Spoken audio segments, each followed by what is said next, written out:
Comprehensive financial reform requires action by Congress. Now, that's what Fed Chairman Ben Bernanke said this morning in a speech.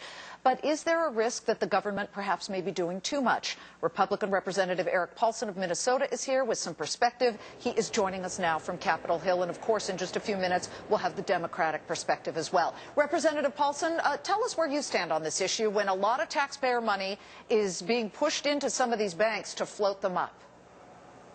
Well, I tell you, that's been one of the biggest concerns I continue to hear from my constituents, and quite honestly, some experts continue to tell us, whether it's Chairman Bernanke, whether it's the Special Inspector General in charge of TARP, or whether it's the former Federal Reserve President Gary Stern, who has said that with the administration's proposal, we will continue to foster that too-big-to-fail mentality, which is going to soak up additional taxpayer money. And that's a big concern for many of us on my side of the aisle in passing a new government agency that was just passed yesterday out of our Committee on Financial Services. Okay, so what you're saying, if I'm hearing you correctly, is that you feel that what Ben Bernanke says, which is to kind of breathe down the backs of these banks to look at their compensation instead of saying, guess what, you guys won't be bailed out by taxpayer money further, you're not too big to fail, you will fail if you mess up, that you think that's the better tack to take?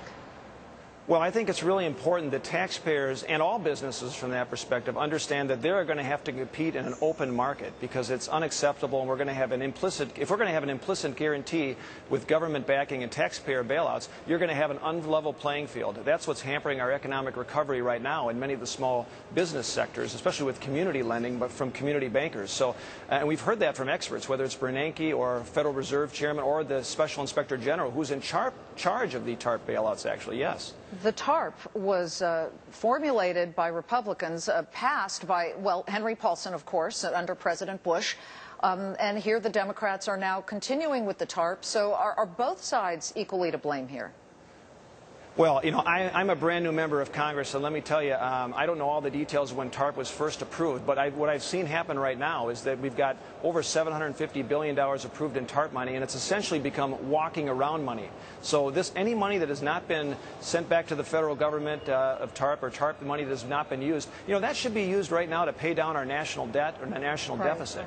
That would be much more advantageous. You said it's walking around money, and I would tend to agree with you that these banks took the money, and now they're turning around and giving sometimes multi-million-dollar bonuses in the case of AIG to some of their employees. And this is a company where effectively they're so buoyed by taxpayer money that they could be considered civil servants. Doesn't that bother you? Shouldn't there be some type of cap on some of that?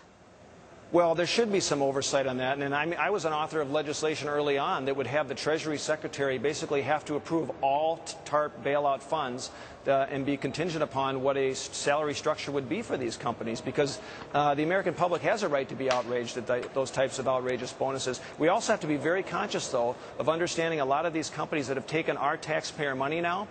We want them to be able to give that money back. And if we're going to have policies from a government czar standpoint that are going to be putting caps, for instance, in place, that's going to put potential wrinkles in the situation where they're not going to be able to become profitable and return taxpayer money. So we're kind of caught in a catch-22 in many respects. We have to find a balance.